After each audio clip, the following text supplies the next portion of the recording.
آوا حسبتم، تمہارا حساب کتاب ہو گیا؟ وہ کہے گا اعلی ما نحاسب، کس بات کا حساب دینا ہم نے، ہمارے پاس حساب کی چیز ہی کوئی نہیں، نہ تو ہم نے گھر بنایا نہ جائیداد بنائی، انما كانت اسیافنا علی اواتقنا فی سبیل اللہ، ہمارا کل ترکہ کل جائیداد وہ تیر تھا، وہ تفنگ تھا، وہ بھالا تھا، وہ برچھا تھا، وہ نیزہ تھا، وہ تلوار تھی، وہ ڈھال تھی، اور وہ بھی اللہ واسطے وقف تھی، جہاں اللہ کے دین کی ضرورت تھی وہاں پہنچ جاتے تھے۔ ہمارے پاس کچھ نہیں جس کا حساب دیں۔ دربان خاموش ہو جائے گا، کون ہو تم؟ ہم فقیر مہاجر ہیں۔ فقیر اس معنی میں کہ ہم نے جائیدادیں نہیں بنائیں، مہاجر اس معنی میں کہ ہمارا وطن وہ ہوتا تھا جہاں اللہ کے دین کو ضرورت ہوتی تھی، ہر وقت ہجرتیں رہتی تھیں۔ ہم فقیر اور مہاجر ہیں۔ دربان دروازہ کھول دے گا، یہ جنت میں چلے جائیں گے۔ رسول اللہ صلی اللہ علیہ وسلم فرماتے ہیں وَأَصْحَابُ الْجَدِّ مَحْبُوسُونَ، جائیدادیں بنانے والے وہ حساب کتاب میں رکے ہوئے ہوں گے۔ اسلامک اسکالر مفتی محمد یوسف تیبی حفظہ اللہ تعالی، فاضل مدینہ یونیورسٹی۔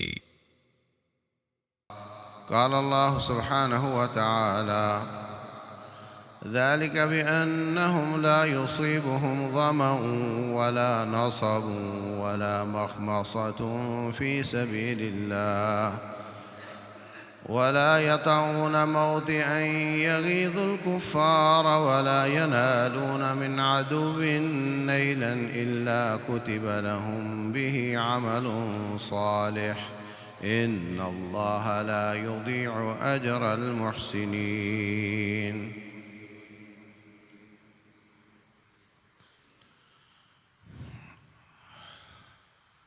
اللہ تبارک و تعالیٰ فرماتے ہیں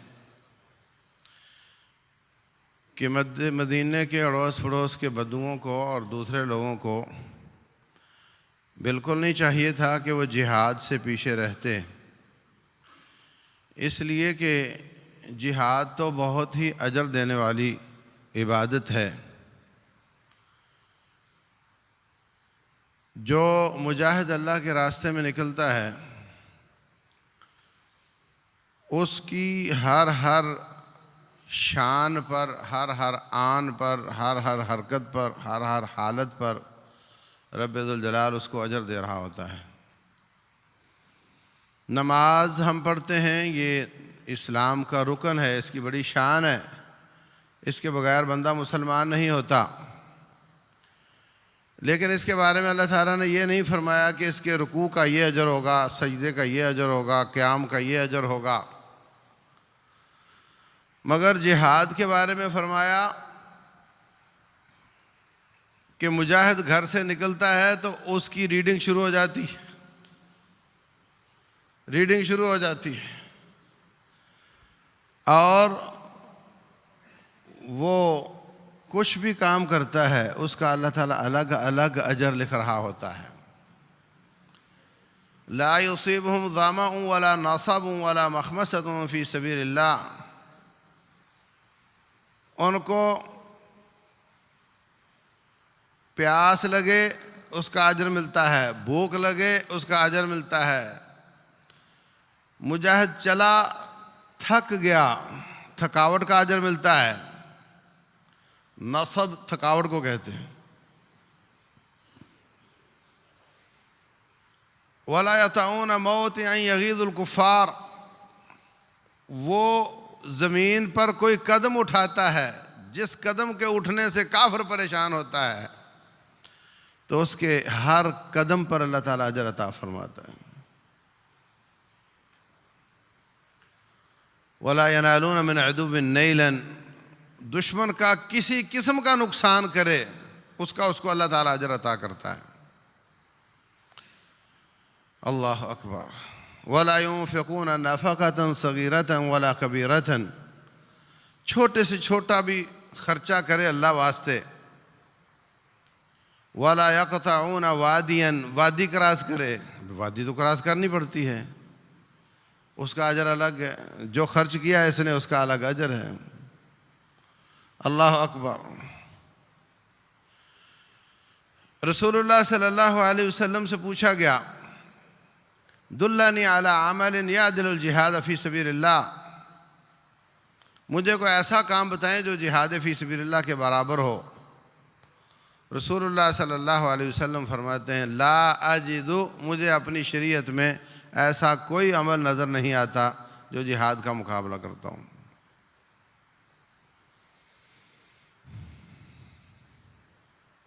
وہ پھر پوچھتا ہے حضرت کوئی عمل ہو، مجھے کٹنا مرنا نہ پڑے، مجھے گھر سے نکلنا نہ پڑے، مگر مجھے وہ والا اجر مل جائے؟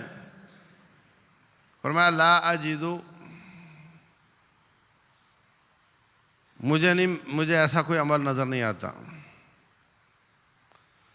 اچھا آپ ذرا غور کریں کہ رسول اللہ صلی اللہ علیہ وسلم نے ہی فرمایا ہے کہ من جہز غازیا فقد غزا، جس نے ایک مجاہد تیار کیا گویا اس نے خود جہاد کیا، جس نے کسی غازی کے گھر کا خرچہ اٹھایا گویا اس نے خود جہاد کیا۔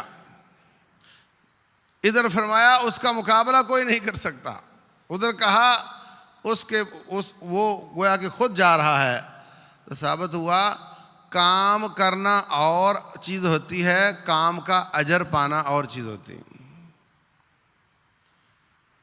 رسول اللہ صلی اللہ علیہ وسلم فرماتے ہیں جو شخص 2 رکعتیں مسجد قباء میں نفل ادا کرتا ہے اس کو میرے ساتھ عمرہ کرنے کا اجر ملتا ہے۔ تو کیا عمرہ کرنے کی بجائے وہاں 2 رکعتیں پڑھنی کافی ہو جائیں گی؟ عمرہ کرنے کا اجر اور چیز ہے اور عمرہ کرنا اور چیز ہے۔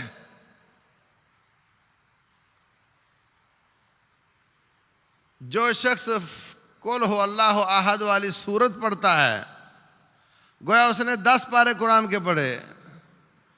سورت پڑھنا اس کا اجر 10 پاروں جتنا ہونا اور چیز ہے، اور 10 پارے پڑھنا یہ اور چیز ہے۔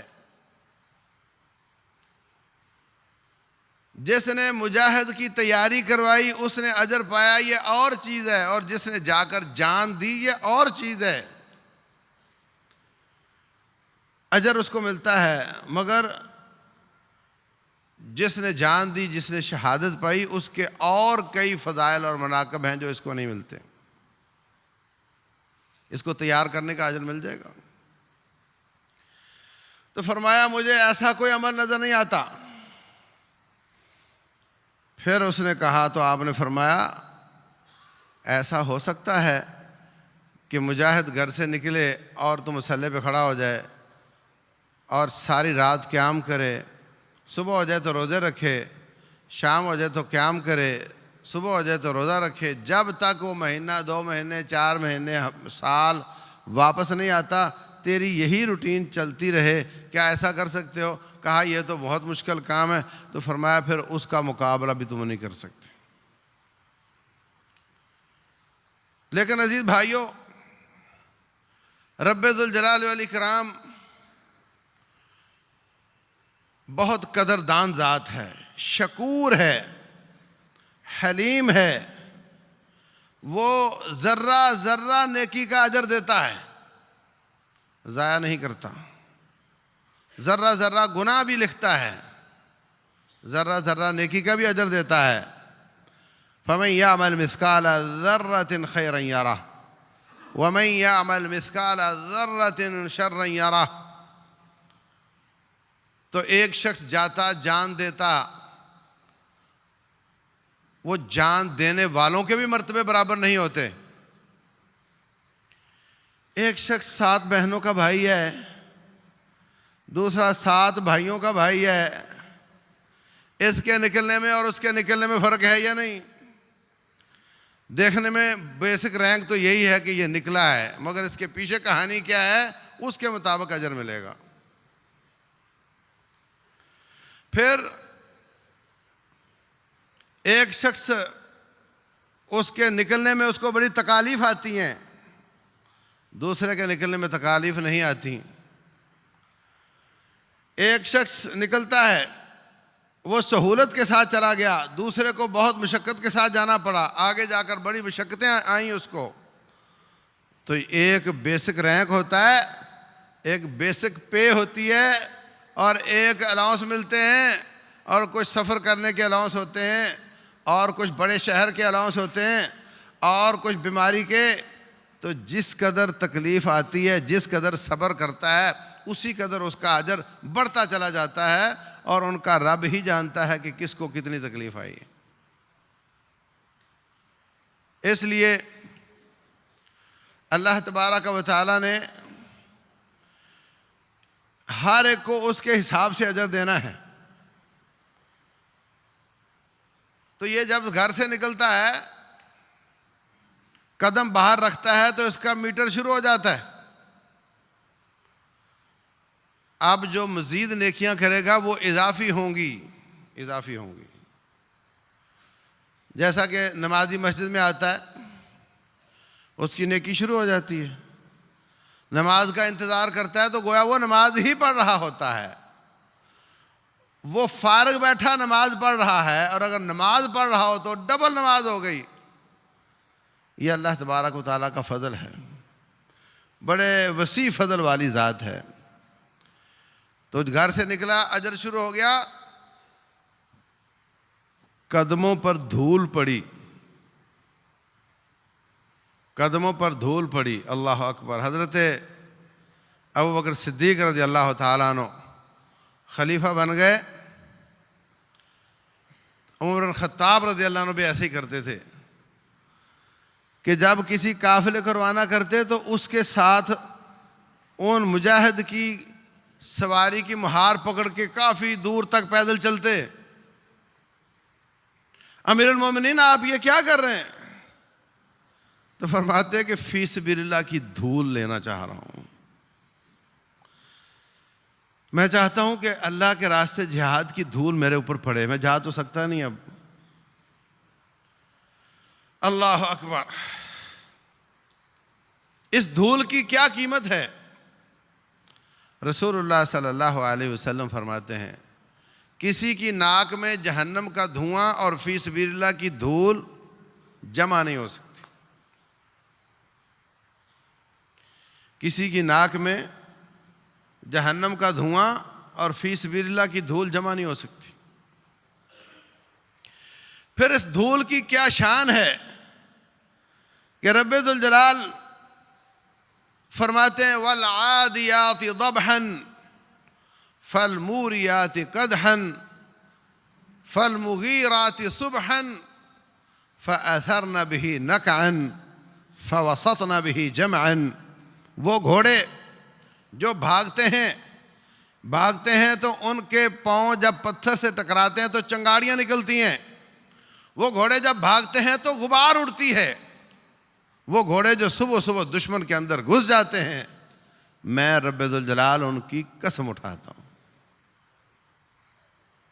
یہ شان ہے اس کی۔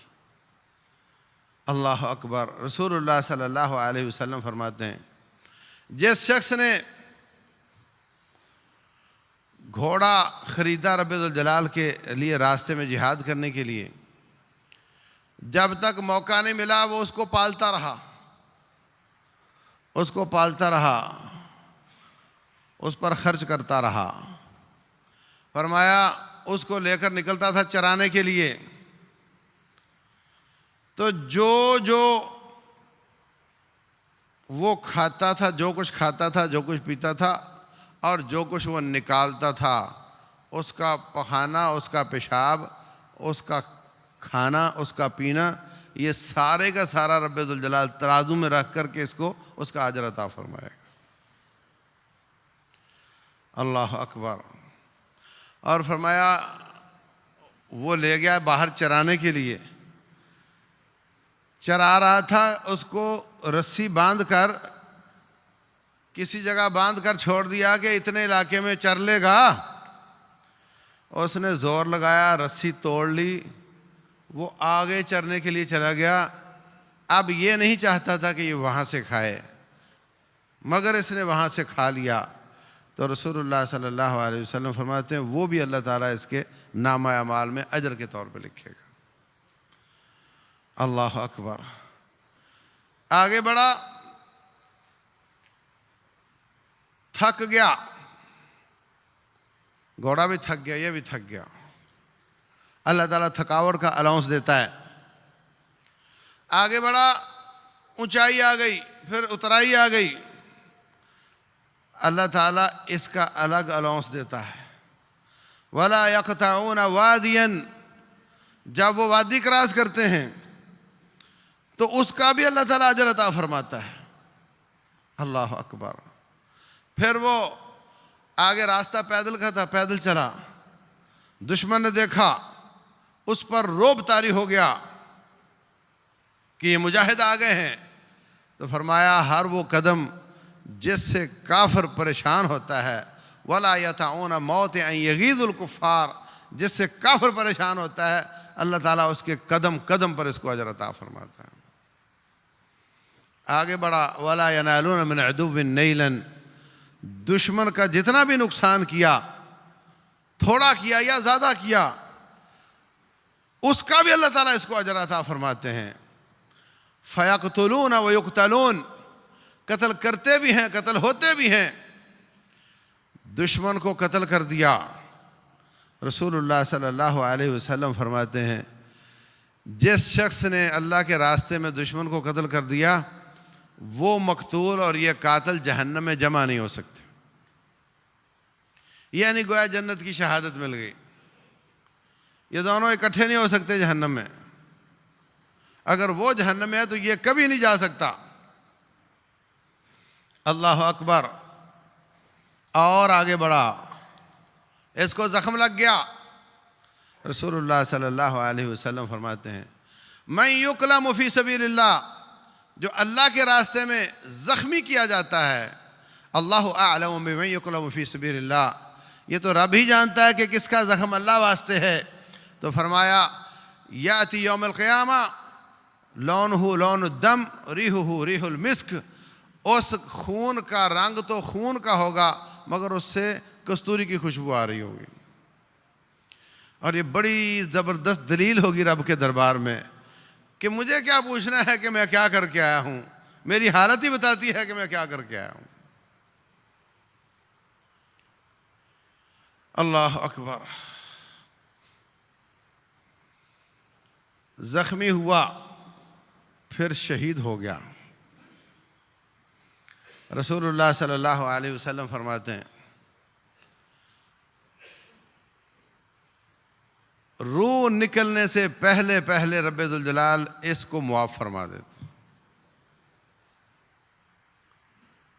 اس کے گناہ معاف ہو جاتے ہیں۔ اس کی روح نکلنے کی تکلیف ایسے ہوتی ہے جیسے چونٹی کے کانٹے کی تکلیف ہوتی، اس سے زیادہ نہیں۔ نمبر 3، روح نکلنے سے پہلے پہلے رب ذوالجلال جنت کا گھر دکھا دیتا ہے۔ نمبر 4، قبر میں اتارا، فرشتے حساب لیتے ہیں روٹین میں، مگر اللہ تبارک و تعالیٰ اس کا حساب لینے سے فرشتوں کو منع کر دیتا۔ سنن نسائی کبریٰ میں ہے، پوچھا گیا کہ اس کو کیوں اس حساب سے محفوظ کر لیا جاتا ہے؟ اومن من الفتان، فرمایا کفا ببارکت السیوف علی رأسی فتنہ، تلواروں کی چمکار اس کے سر پر، توپوں کی دھاڑ، گولیوں کی بچھاڑ، اور جب یہ آگے سینہ تان کر گھستا چلا جاتا تھا تو تلواروں کے سائے میں اس کے ایمان کا وہ امتحان ہو گیا ہے، وہ آخری امتحان ہو گیا ہے، اس کے بعد کوئی امتحان بچا ہی نہیں ہے۔ وہ امتحان جو مرنے کے بعد ہونا تھا وہ پہلے ہو گیا ہے، اور پہلے ہی اس کو ڈگری مل گئی ہے۔ اب مزید کوئی امتحان نہیں، بلکہ کہا جاتا ہے کہ تو دلہے کی طرح سو جا، آرام کر، تھکا ہوا ہے، اس کا حساب کتاب نہیں ہوتا۔ اور جب میدان محشر میں نکلے گا، جس حالت میں گیا تھا اسی حالت میں نکلے گا، اس کا ایک ایک زخم اس کی گواہی دے رہا ہوگا، زخموں سے کستوری کی خوشبو آ رہی ہوگی، لوگوں کو جان کے لالے پڑے ہوں گے، نفسی نفسی کا عالم ہوگا، اور یہ لسٹ مرتب کر رہا ہوگا کہ میں نے کس کس کی سفارش کرنی ہے. اپنے خاندان سے 70 لوگوں کی سفارش کرنے کی اجازت ملے گی. 70 لوگوں کی سفارش کرنے کی اجازت ملے گی. اللہ اکبر. لوگ حساب کتاب کے لیے پریشان ہوں گے. میدان محشر میں سب سے بڑی پریشانی یہ ہوگی کہ حساب شروع نہیں ہو رہا. ساری کائنات، آدم علیہ السلام، پھر نوح علیہ السلام، پھر ابراہیم علیہ السلام، پھر موسیٰ علیہ السلام، پھر عیسیٰ علیہ السلام، سب کے پاس جائیں گے، سب معذرت کر لیں گے. پھر رسول اللہ صلی اللہ علیہ وسلم کے پاس آئیں گے اور آپ سفارش کریں گے تو حساب شروع ہوگا. اور یہ شہید شہزادہ، یہ حساب کتاب سے اس کو کوئی سروکار نہیں. یہ رب کو اپنے 70 لوگوں کی لسٹ دے گا اور جنت کی طرف روانہ ہو جائے گا. جنت کا دربان پوچھے گا تم کون ہو، اتنی جلدی آ گئے ہو؟ آوا حسبتم، تمہارا حساب کتاب ہو گیا؟ وہ کہے گا اعلیٰ ما نحاسب، کس بات کا حساب دینا ہم نے، ہمارے پاس حساب کی چیز ہی کوئی نہیں. نہ تو ہم نے گھر بنایا، نہ جائیداد بنائی. انما كانت اسیافنا علی اواتقنا فی سبیل اللہ. ہمارا کل ترکہ، کل جائیداد، وہ تیر تھا، وہ تفنگ تھا، وہ بھالا تھا، وہ برچھا تھا، وہ نیزہ تھا، وہ تلوار تھی، وہ ڈھال تھی، اور وہ بھی اللہ واسطے وقف تھی.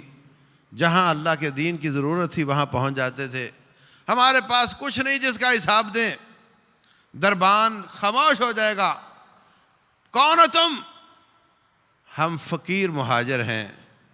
فقیر اس معنی میں کہ ہم نے جائیدادیں نہیں بنائیں.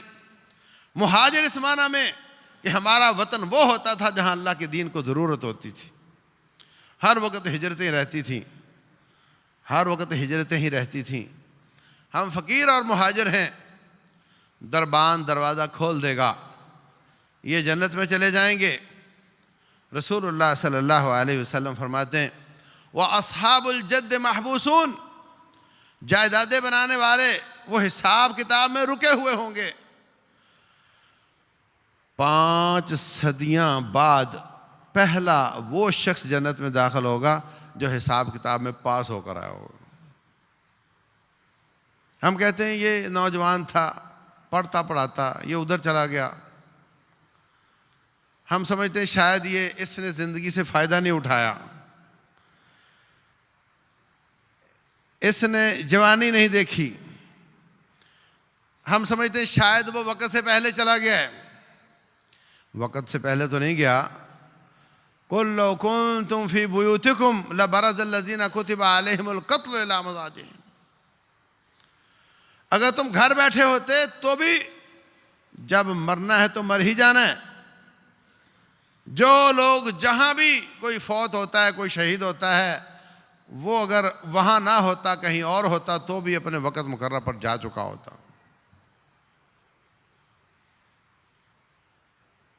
اگر پھر بھی ہم کہتے ہیں کہ نہیں وقت سے پہلے گیا، تو پھر کتنا ایک وقت سے پہلے چلا گیا؟ 20 سال کا تھا، 25 سال کا تھا نا، تو کتنا جیتا، مزید جی لیتا. بڈھا ہو کر فوت ہوتا تو کتنا کی جی لیتا؟ 50 سال اور جی لیتا.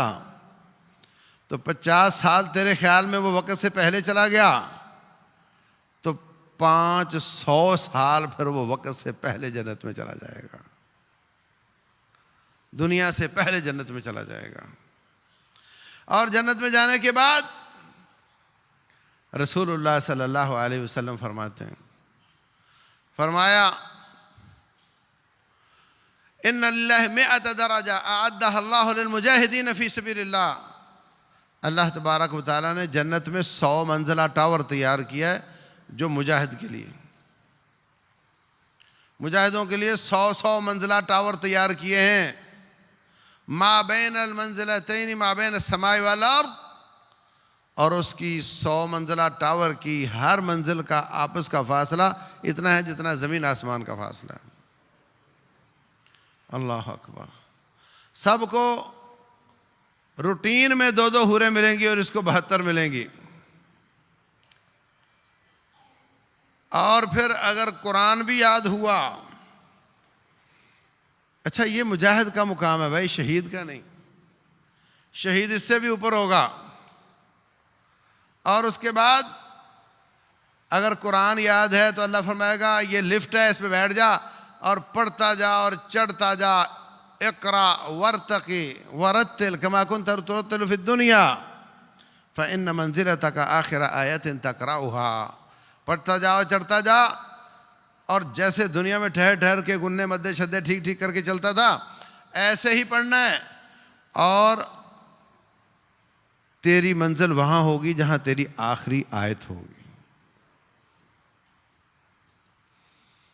دنیا میں ہم سب آتے ہیں اور چلے جاتے ہیں، اگر ہم بڑے نیک ہوئے، روزے رکھنے والے، راتوں کے قیام کرنے والے، ذکر اذکار کرنے والے، صدقہ خیرات کرنے والے، حج عمرہ کرنے والے، بہت نیک ہوئے، تو ہماری زندگی اللہ واسطے ہوئی، مگر موت اللہ واسطے نہ ہوئی۔ زندگی اللہ واسطے ہونا بڑی سعادت ہے، مگر اس میں انسان کمزوریاں دکھاتا ہے، اس میں گناہ بھی کرتا ہے، وقت ضائع بھی کرتا ہے۔ اور جو موت اللہ واسطے ہے یہ تو بہت ہی عظیم بات ہے۔ قل ان صلاتی و نسکی و محیای و مماتی للہ رب العالمین، میری نماز، میری قربانی اور میری زندگی اور میری موت اللہ واسطے۔ زندگی اللہ واسطے کرنا بڑا مشکل ہے، موت اللہ واسطے ہو جائے تو ساری کسریں نکل جاتی۔ اور یاد رکھو کسی نہ کسی بہانے جانا تو ہے نا، جانا تو ہے نا، اور موت مفتے میں، کوئی اجل دیے بغیر چلی جائے گی جان، اور اگر اللہ واسطے چلی گئی تو ساری زندگی بھی گناہ گار ہوا تو ساری کسریں نکل جائیں گی۔ اللہ اکبر۔ یہ تو ایک عظیم کام ہے۔ میرے مصطفیٰ علیہ الصلوۃ والسلام نبوتوں کا تاج سجائے، رسالتوں کا تاج سجائے، امام الانبیاء ہو کر بھی، خاتم الرسل ہو کر بھی، سید ولد آدم ہو کر بھی فرماتے ہیں وَدِدْتُ أَنْ أُقْتَلَ فِي سَبِيلِ اللَّهِ، میں چاہتا ہوں کہ مجھے ایک تمغہ شہادت کا بھی مل جائے، پھر مجھے زندگی دی جائے، پھر مجھے شہید کیا جائے، پھر مجھے زندگی دی جائے، پھر مجھے شہید کیا جائے۔ جیسے انسان کہتا ہے نا کہ بہت کمایا، بہت کھایا، مگر چس نہیں آئی۔ چس کب آئے گی؟ جب شہادت کا مرتبہ مل جائے۔ اور واقعتاً آپ کو مل گیا۔ خیبر کے موقع پر ایک یہودیہ نے دعوت کی تھی، اس نے زہریلی بکری کا گوشت کھلا دیا، آپ کا ایک ساتھی اس نے ایک لقمہ لے لیا، وہ تو فوت ہو گیا، شہید ہو گیا۔ رسول اللہ صلی اللہ علیہ وسلم کو اللہ تعالیٰ نے بتا دیا، آپ نے لقمہ باہر نکال دیا مگر اس نے اپنا اثر دکھا دیا۔ رب ذوالجلال نے اس کی تاثیر کو ڈی ایکٹیو کر دیا۔ 5 ہجری میں یہ حادثہ ہوتا ہے، اور 10 ہجری میں رسول اللہ صلی اللہ علیہ وسلم دنیا سے جاتے ہیں۔ 5 سال اس زہر کو ڈی ایکٹیو کیے رکھا، اور جب آپ کا آخری دن تھا، صحیح بخاری کی حدیث ہے، رسول اللہ صلی اللہ علیہ وسلم فرماتے ہیں عائشہ، وہ جو خیبر کے موقع پر مجھے زہر دیا گیا تھا وہ آج میری رگ کو کاٹ رہا ہے۔ اس کو اللہ تعالیٰ نے ایکٹیویٹ کر دیا تاکہ اللہ تعالیٰ ان کو شہادت کا مرتبہ بھی دے دے۔ اتنے مرتبوں کے باوجود اس مرتبے کی چاہت کی ہے، اور ہمیں ان کے سارے مرتبے نہیں مل سکتے، صرف شہادت مل سکتی ہے۔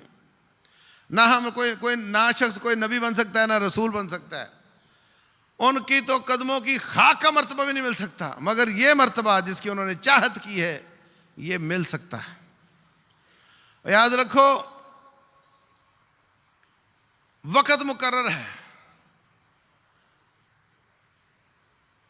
کاٹتے ہوئے کٹنا آسان ہوتا ہے، اور گھر بیٹھے کوئی آ کر کاٹ جائے تو یہ اس کا اجر بھی زیادہ ہے، اس کا فائدہ بھی زیادہ ہے. کوئی آ کر کاٹ جائے، مرنا تو ہے ہی. تو یہ پھر موت اللہ واسطے نہیں ہوتی. تو جو شخص بھی گیا اور وہاں پہنچا اور وہاں جو کام کر رہے ہیں فلسطین میں یا دوسری جگہوں پر، وہ بہت مبارک لوگ ہیں. لوگ ان کو مختلف نام دیتے ہیں. کوئی نان اسٹیٹ ایکٹر کہتا ہے، کوئی اور کچھ نام لیتے ہیں. وَلَا يَخَافُونَ لَوْمَةَ لَائِمٍ يُجَاهِدُونَ فِي سَبِيلِ اللَّهِ، وہ اللہ کے راستے میں جہاد کرتے ہیں. وَلَا يَخَافُونَ لَوْمَةَ لَائِمٍ، وہ کسی کی ملامت سے نہیں ڈرتے. رب ذوالجلال ہمیں بھی جہاد والی زندگی عطا فرمائے، ہمیں بھی شہادتوں والی موت عطا فرمائے.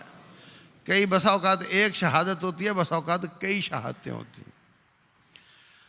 اللہ اکبر. رسول اللہ صلی اللہ علیہ وسلم نے فرمایا، جو شخص ملبے کے نیچے دب کر مرتا ہے وہ شہید ہے. یہ جتنے ملبے میں دب رہے ہیں انشاءاللہ سارے شہید ہیں. رسول اللہ صلی اللہ علیہ وسلم نے فرمایا، جو آگ سے جل کر فوت ہوتا ہے وہ شہید ہے. جتنے گولوں کی آگ سے یا کسی بلڈنگ کو آگ لگی ہو، شہید ہیں. ایمان والا ہو، شہید ہے. فرمایا پہاڑ سے لڑک کر الغریق و شہید، پانی میں ڈوب کر وہ بھی شہید ہوتا ہے. تو بسا اوقات ایسا بھی ہوتا ہے کہ کئی شہادتیں مل رہی ہوتی ہیں. وہ دب بھی رہا ہوتا ہے اور اللہ کے راستے میں بھی ہوتا ہے، وہ ڈوب بھی رہا ہوتا ہے اور اللہ کے راستے میں بھی ہوتا ہے. تو شہادتیں ڈبل ڈبل ہو جاتی ہیں. اور اگر کہیں پہرا دے رہا ہو، ساتھی آرام کر رہے ہیں، یہ پہرا دے رہا ہے، یا مسلمانوں کی سرحد پر پہرا دے رہا ہے، تو اس وقت اگر وہ شہید ہو جائے، دشمن اس کو قتل کر دے، تو رسول اللہ صلی اللہ علیہ وسلم اس کے لیے ایک اضافی اجر کا اعلان فرماتے ہیں. فرمایا اجری لہ عملہ الذی کان یعمل، ساری کائنات کے جتنے لوگ ہیں ان کی نیکیاں مرنے کے بعد رک جاتی ہیں. وہ نماز پڑھتا تھا اب نہیں پڑھ رہا، روزہ رکھتا تھا اب نہیں رکھ رہا، ان کی نیکیاں رک جاتی ہیں. مگر جو پہرے کے دوران شہید ہوتا ہے، رب ذوالجلال قیامت تک اس کے لیے وہی نیکیاں لکھتا چلا جاتا ہے جو وہ زندگی میں کیا کرتا تھا. بہت بڑی بات ہے، اللہ ہمیں ان میں سے کر دے. تو عزیز بھائیوں، اس کے لیے اپنے ذہن کو تازہ رکھنا، اپنی امنگوں کو، اپنی نیتوں کو پختہ کرنا، یہ مطلوب ہے. رسول اللہ صلی اللہ علیہ وسلم فرماتے ہیں، فرمایا کہ وَلَكِنْ جِهَادٌ وَنِيَّةٌ لا ہجرت بعد الفتح. مکہ فتح ہو گیا، اب ہجرت نہیں ہے، لیکن اب جہاد ہے اور نیت ہے. یا تو کچھ لوگ لڑ رہے ہوں گے یا پکی نیت کر کے بیٹھے ہوں گے. آپ اپنے آپ سے پوچھیں آپ کن میں سے ہیں. نمبر 2، رسول اللہ صلی اللہ علیہ وسلم نے فرمایا، مَن لَمْ يَغْزُ وَلَمْ يُحَدِّثْ نَفْسَهُ بِهِ، جس نے غزوہ نہ کیا، لڑائی نہ کی اللہ واسطے، یا کم از کم دل میں پختہ عزم نہ کیا، مَاتَ عَلَىٰ شُعْبَةٍ مِّنَ النِّفَاقِ، وہ مرے گا تو نفاق کے ایک شعبے پر مرے گا. آپ سوچیں، کیا آپ نے لڑائی کی؟ نہیں تو کیا آپ نے عزم کیا، پختہ ارادہ کیا؟ اگر دونوں نہیں تو پھر موت نفاق کے کسی لیول پر آئے گی.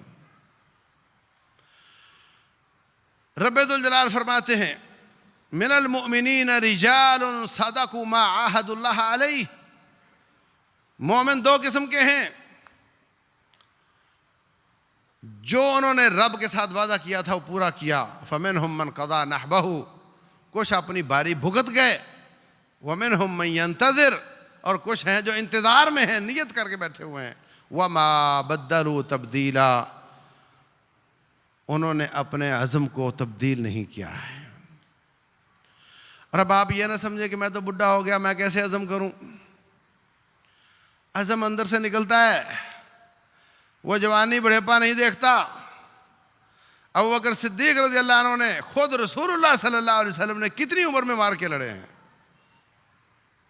آخری مار کے جو تھے وہ 55 سے اوپر عمر تھی.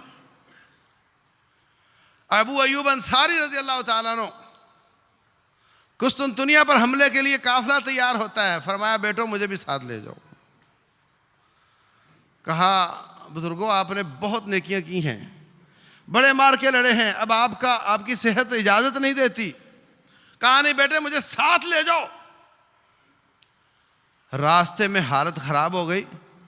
کہا بیٹوں میں اگر فوت ہو جاؤں تو مجھے یہاں دفن نہیں کرنا, مجھے قسطنطنیہ کے پاس جا کر کے دفن کرنا ہے, میں وہاں سے اٹھایا جاؤں.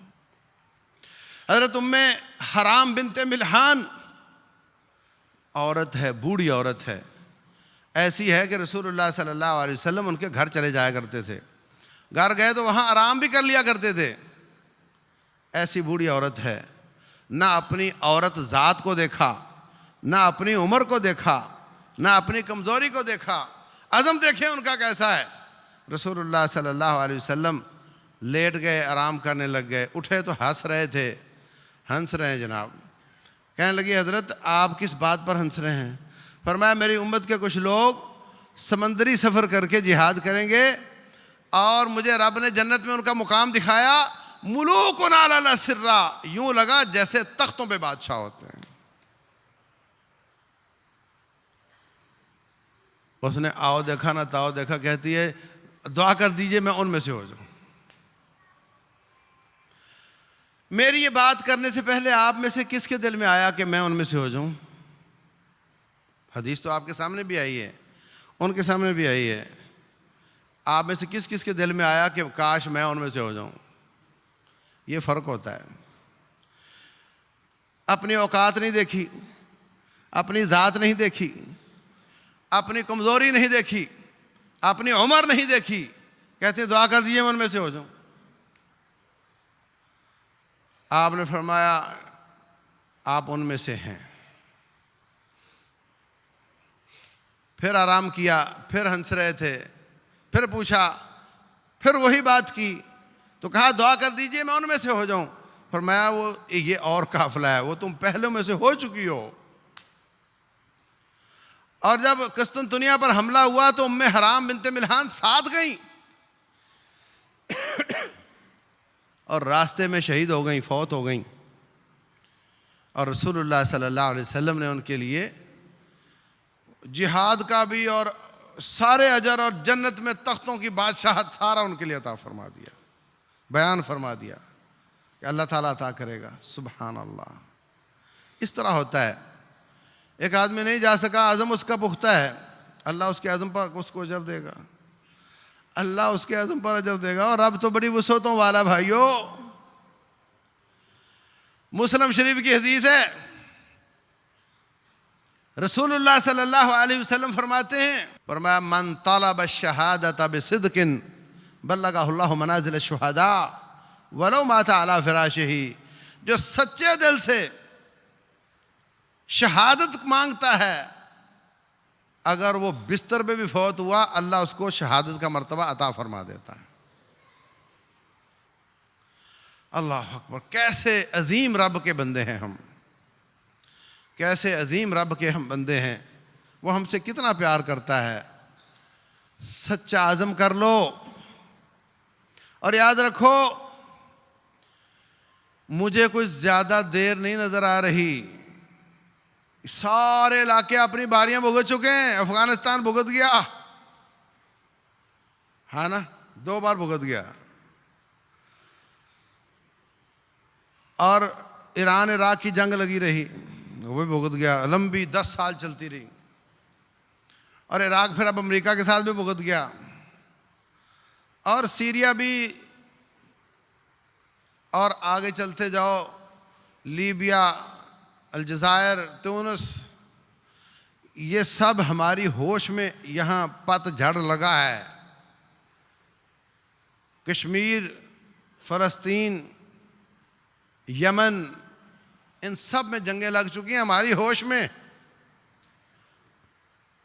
اللہ تبارک و تعالیٰ فرماتے ہیں وَإِن مِّن قَرْيَةٍ إِلَّا نَحْنُ مُهْلِكُوهَا قَبْلَ يَوْمِ الْقِيَامَةِ أَوْ مُعَذِّبُوهَا عَذَابًا شَدِيدًا. کوئی بستی ایسی نہیں مگر اس کی ٹھکائی ایک بار ضرور ہوگی. یہ اللہ تعالیٰ کا قرآن میں واضح ہے. تو بھائیوں، فوج ہر گھر کے سامنے پہرا نہیں لگا سکے گی. جس نے بچی جنی ہے اس کو اس کی عزت خود ہی بچانی ہوتی ہے. کشمیر فلسطین کی بات کی ہے. ہمیں پرعزم بھی رہنا چاہیے، اور اس عزم کے تقاضے ہیں کہ ہمیں جو اس کے لیے کر سکتے ہیں وہ بھی کرنا چاہیے. جو بزرگ ہے اس کا عزم ہو سکتا ہے ایسے قبول ہو جائے. جو جوان ہے مگر تیاری نہیں کرتا اس کا عزم نہیں کام دے گا. رب ذوالجلال فرماتے ہیں وَلَوْ أَرَادُوا الْخُرُوجَ لَأَعَدُّوا لَهُ عُدَّةً. اگر یہ نکلنا چاہتے ہوتے تو تیاری کر کے بیٹھتے. وَلَكِنْ كَرِهَ اللَّهُ بِعَاثَهُمْ فَثَبَّطَهُمْ. انہوں نے کوئی تیاری نہیں کی تھی اور آ کر کہہ دیا جی ہم تو بالکل جانا چاہتے تھے. یہ جانا نہیں چاہتے تھے، جھوٹ بول رہے ہیں. جانے والوں کی شکلیں اور ہوتی ہیں. عزم کرنے والوں کے، ارادے کرنے والوں کے ارادے ان کے چہرے پر نظر آتے ہیں. اس کی چال ڈھال ہی اور ہوتی ہے. جو شخص اپنے لائف سٹائل پر کمپرومائز نہ کرے اور کہے کہ جناب میں ویسے اجازت ملے تو میں جان دے دوں، جھوٹ بولتا ہے. جو اپنی چھوٹی سی زبان کی لذت پر کمپرومائز نہ کرے اور کہے جی موقع ملے تو میں جان دے دوں. تو جان تو بعد میں دینا، اپنی زبان کی لذت قربان کرنا. ایسے شخص کی علامت بتاؤں آپ کو، وہ یہ کہے گا کہ تم بائیکاٹ کی بات کرتے ہو، تم نے کیا ہے، کیا متبادل پیدا کیا تم نے. وہ یہ کہے گا. جو بندہ یہ لفظ بولے وہ اپنی زبان کی لذت قربان نہیں کرنا چاہتا اور جان دینا چاہتا ہے. ویسے بھائی پیپسی کے مقابلے میں لسی مل سکتی نہیں؟ مل تو سکتی ہے، دودھ بھی مل سکتا ہے، شربت بھی مل سکتا ہے، مگر یہ زبان کی لذت وہ والی نہیں ملے گی. اس لیے کہتا ہے کہ میرے پیسے لو اور فلسطینیوں کے سینے میں گولی اتارو، اس لیے کہ میں اپنی زبان کی لذت قربان نہیں کر سکتا. جان کب قربان کرو گے؟ یاد رکھو، جو اب اس حالت میں نہیں کر سکتا، جو اب کرنے کا ہے وہ والا کیسے کرے گا؟ وہ پرائمری پاس کرو گے تو میٹرک میں بٹھائیں گے نا آپ کو. ایسے جا کر بٹھا دیں میٹرک میں، پرائمری کے ہو نہیں تم. جو کام اس وقت کرنے کے ہیں وہ کرو نا، اور مستقل بنیادوں پر کرو. یہ 4 دن میڈیا میں شور ہو اور تم کر لو اور بعد میں پھر وہی چال ہو، ایسا نہیں. IMF کی شرطوں میں سے شرط ہے کہ تم ہماری کمپنیوں کو مال بیچنے سے منع نہیں کر سکتے. الفاظ اور ہیں، مطلب یہی ہے. اس لیے حکومت تو پابندی نہیں لگائے گی ان پر، لیکن کلائنٹ تو آپ ہو نا، پیتے تو آپ ہو نا، کھاتے تو آپ ہو نا. ہمارا دماغ ٹھیک ہو جائے اور ہم اس کو کھانا پینا بند کر دیں. صابن بے شمار ہیں مگر یونیلیور کا لینے کی کیا ضرورت ہے؟ متبادل بھی موجود ہے، اچھے بھی موجود ہیں. پاکستان کی کمپنیوں کا تیل موجود ہے، تو پھر آپ شیل اور ٹوٹل پہ کیوں جاتے ہو؟ کالٹیکس پہ کیوں جاتے ہو؟ اس لیے کہ سوچ نہیں ہے. اگر ہم لینا بند کر دیں، وہ بوریا بستر وہ گول کر کے یہاں سے دفع ہو جائیں، سارا زر مبادلہ پاکستان کا پاکستان میں رہے گا، اس کا فائدہ پاکستان کو ہوگا، اور ان کا نفع ختم ہو جائے گا تو ان کو نقصان ہوگا جو جونکوں کی طرح مسلمان کے ملکوں میں ان کا خون نچوڑ کر یہودیوں اور عیسائیوں کو دے رہے ہیں. اور صرف اسرائیل کی بات نہیں، یہ لڑائی اسرائیل کے ساتھ نہیں، یہ امریکہ کے ساتھ. کوئی فرق ہے دونوں میں؟ کیا وہ اکیلا سروائیو کر سکتا تھا؟ تو اس لیے جس کا عزم ہے کہ میں اللہ واسطے جان دینا چاہتا ہوں، وہ جان دینے سے پہلے وہ کام کرے جو یہاں بیٹھ کر کیے جا سکتے ہیں۔ جب وہ یہاں والے کر لے گا تو انشاءاللہ رب ذوالجلال اس کو شہادتوں کے موقع بھی دے گا۔ اللہ تبارک و تعالیٰ ثابت قدمی عطا فرمائے، رب ذوالجلال ہماری کاوشیں کوششیں قبول فرمائے، اللہ تبارک و تعالیٰ عمل کی توفیق دے۔ واللہ اعلم، وصلی اللہ وسلم وبارک علی نبینا محمد۔